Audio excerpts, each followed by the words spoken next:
Catalina, wonderful to see you. Yes, take the floor. Okay, I'm Catalina Maldonado. I'm a lecturer at universities in Barcelona and close by, and also a communication coach at TEDx Barcelona. And well, I'm really happy to be participating in this networking activity. Thank you, Daria, for inviting me. And well, I hope that we love this session.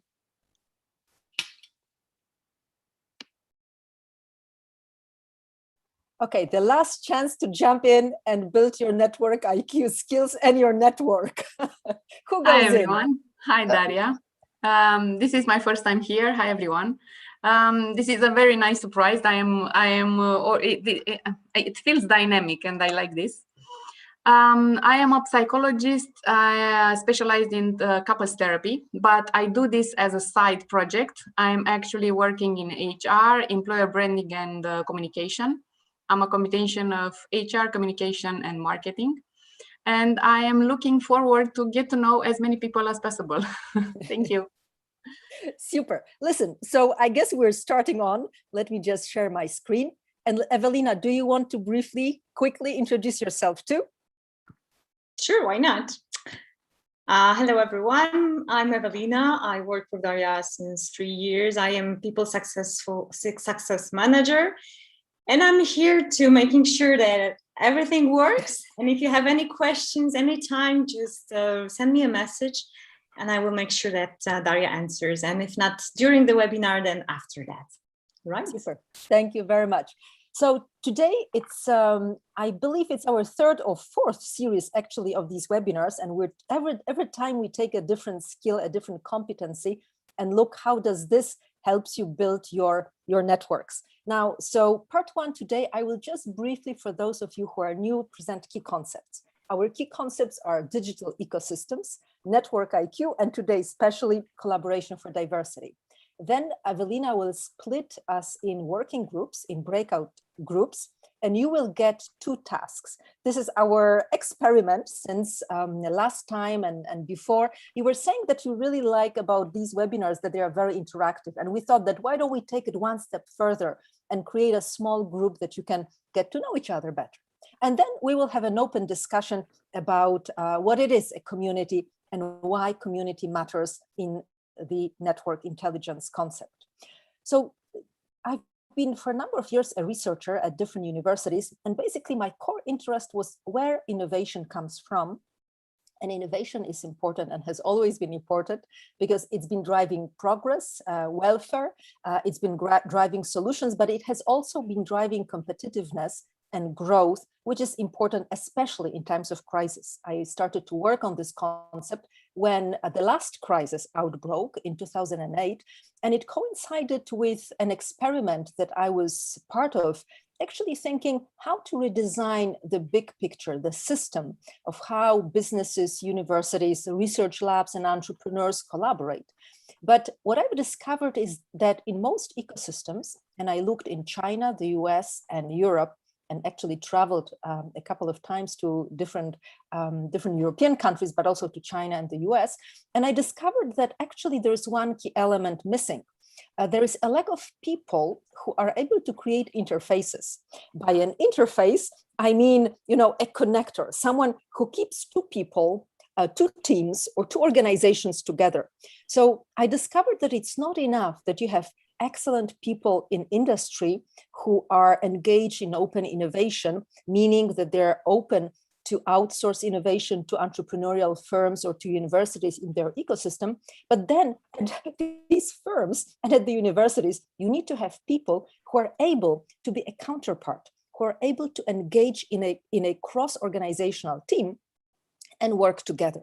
And I discovered that there are actually a big scarcity of people who are like this. So who are on the one hand entrepreneurial, because it means that they cannot be mainstream, that they are doing something different than the bulk of their organizations. Second, that they are innovators by heart, which means they are curious. They want to discover, they want to learn. They value new things. They value new solutions. Usually, I discovered also that they have a purpose, that they are driven by things that are maybe bigger than quarterly profits, that they are driven by some kind of agenda, be it climate, being inclusive society, being gender equality, many different things, be it sometimes simply fairness. And then I also discovered that they need to have an endorsement from their organization to engage in this kind of activity, which means that their boss usually needs to understand what they're trying to achieve and what they're trying to do. And you know what? It turned out that there are very few ecosystems like this, but one of them actually, and I've been working there for quite some time now, is Barcelona. And another one, which is my favorite, is Eindhoven and the Brainport region. What I discovered there is that there were different things which turn around the system. 30 years ago, Barcelona was really, a second-tier city with little prospect, with a lot of cultural heritage, with a fantastic industrial past, but it was all a historic past. So now what do you make to turn around a city? What do you make to turn around a university or a business organization? What do you do to turn around a career?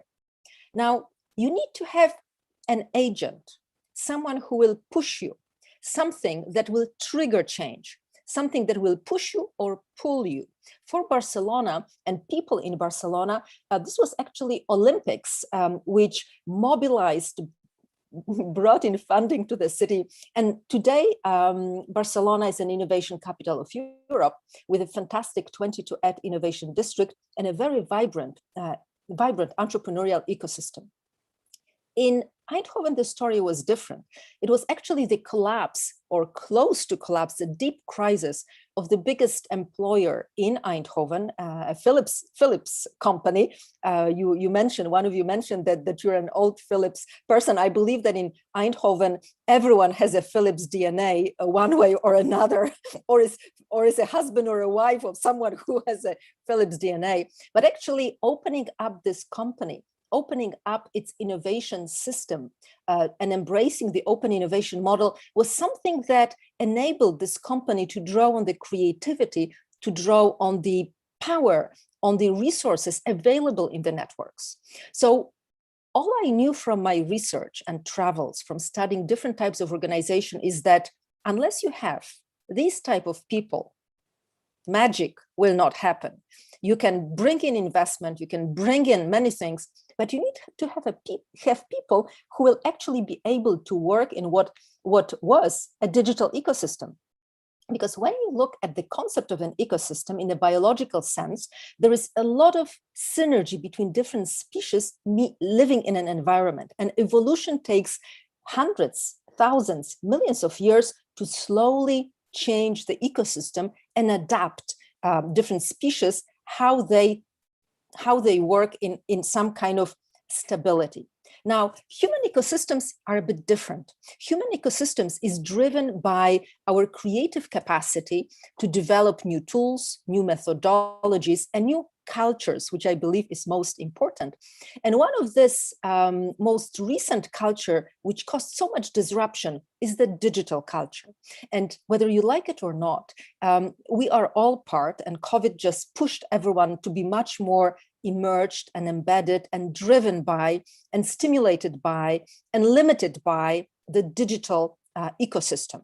So some people with whom we work in different types of organizations do not want to become digital, meaning they of course use digital tools, but they really do not want to think digitally. They really do not want to appreciate the value of social networks. They do not appreciate the value of treating your team not as the small nucleus of the team, but embracing this diversity, that all types of collaborators you can bring in if your agenda, if your purpose is similar. So in brief, the human ecosystem is a bit different. It's prone to disruption because of our creative capacity to create new cultures, to create new codes, new norms, and develop and use new tools which enable to accelerate the change. Now, what is this network intelligence? You surely know that intelligence in principle is your capacity to conceptualize, analyze, verbalize. Your understanding is basically your cognitive capacity, your understanding of who you are and what is the world around you. Now, you surely also know the well-established concept of emotional intelligence, which in a nutshell is your ability to be aware of your own emotions. So understand why you're angry and know that you're angry, not sad, and manage these emotions. But not only your emotions, to be aware of the emotions of people around you and be able to relate to these emotions and manage them. Now, network intelligence comes from a little bit different domain than psychology or sociology, although in terms of sociology is anchored in the concept of network society. Really, this concept touches upon growth, innovation, and ability of people to work in distributed organizations, in distributed teams, and tap on the intelligence available in all the people they could know, but they don't know yet. So network intelligence is basically a competency of people who are able to work effectively, to perform high, to innovate and grow in those digital ecosystems. Now, what is the structure of these digital ecosystems? You know that when I look at the world, what I see networks, right? So networks, for those of you who are familiar with the social network analysis, you know that a network is a structure. It has nodes, and these nodes can be one person and another person. Two people are already a network, and they're connected through communication. If you stop communicating, the network disappears. The stronger you... Daria, I'm sorry for interrupting you. Are you changing slides? Because nothing is changing on our... You didn't see my changing slide. And what a pity. I made beautiful slides for you. Let me just... Do you see my slide now? Yeah, we can see. Yeah, now we do. It's true. Yeah. We were always on the title slide. Yeah, so let me very quickly go back. Okay, so this was the slide. So this was the title slide. This was the agenda slide. This was the key concept slide when I explained what my book, Innovation, Entrepreneurship, a Growth Model for Europe is about. The book is available on our website as an ebook or on Amazon as a hardcover copy. But this is basically the map of what I was talking about. People work in silos. Basically, you need people with skills to connect silos across and then to drive together towards to innovate together towards a shared purpose. Now, this slide was about how I look at the world. I look at the world as the world of networks, right? So there are different types of networks. Every person is a node, but together we are also a node.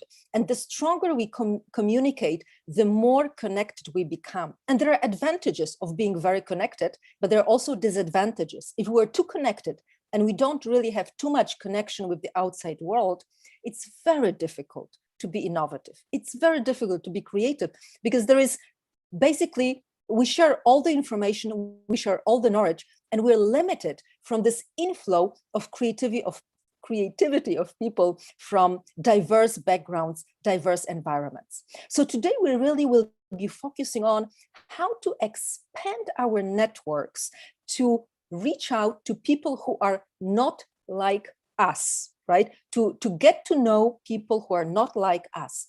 And you know that for innovation, if you've tried, and I'm sure you have tried to be innovative with your life, with your career, with your business, with your project at university, you know, when you want to innovate, there is something which preconditions innovation, and this is trust. Unless you trust people, you will not be open to share your ideas because maybe you will be ridiculed or maybe someone will steal your idea. So actually, on the one hand, you need to go out and proactively have a strategy, which are the key communities and the right people. So you need to have a network strategy, how to build a diverse enough network that you can be innovative, that you can grow, that you can learn. In a nutshell, the 7 competencies are the network strategy, networking, engagement, empowerment, digital communication, collaboration for diversity, and influence. And what we're doing with our research is to understand what people use networking for. And when I say networking, it's not about giving business cards or about attending webinars. Networking is really about building social connectivity. the strong ties with close people you want to collaborate with, and then those loose ties, those weak ties with a broad group of people on whose resources you may tap. And we've, for those of you who have taken the Network IQ assessment and got your scoring, you know that you are mapping actually the 17 different tasks why you would be using networking, and then you can compare it if you need it. For example, if you need to use networking to share knowledge, or if you need to use networking to sell products and services, or if you need to use networking to build a strong brand or operate internationally, and then map it with what kind of skill level you need to achieve it. So a quick question for those especially who are newcomers. Are there anything you would like me to clarify regarding the Network IQ skills as a new competency model? Evelina, I cannot see everyone, unfortunately, on the screen. So if you can help me, are there any questions? That for the moment on the chat, there's nothing, but maybe we need some time. Okay, so, you know, when I was still teaching in business schools, I was hating when, you know, or other words, I was hating to come in class and do what I do now, kind of share my knowledge, talk too much. I'd rather have students come up and learn from each other. So why don't we do a little exercise now and work in breakout groups? Evelina will split you in random. So you do not know who are the people you will be working with. And I give you around 10, 12 minutes just to do 2 tasks, okay? One is find out what you have in common. Find out what you have in common with people who you meet by hazard. Just, you know, the good fortune gives you 10 minutes to meet new people. And if you already know each other, to understand better what you have in common. Now, the second is, and if you need 3 more minutes to 15 minutes, we can also do it, make a list of situations or cases when you witness that performance of remote or hybrid teams fell down, and strategize why. Let me explain the research data, and when we work with different types of teams, we also help them, you know, not only be innovative, but also perform high. The data shows that, Gartner data, that actually the performance of teams which need to do collaborative tasks falls. The 56% of teams declare that performance falls. And one aspect is because of the health, mental health, using new digital tools. But the fourth aspect is about social connectivity. So basically, let me kind of push you towards looking for situation when you witness over COVID, when this change of work, either shift to remote work or working in hybrid teams, meaning partly face-to-face, partly online, kind of drew the performance why. And I wanted you to share the stories within your team and then dedicate one person to brief the rest. Okay? Are there any questions? No questions. No. God, I'm explaining so clearly everything. Okay, so we go to splitting in the groups and find what you have in common, and then you know, think of situations when you witness yourself in your team or in teams that you observed that performance fell down because of a new way of working. I see you shortly.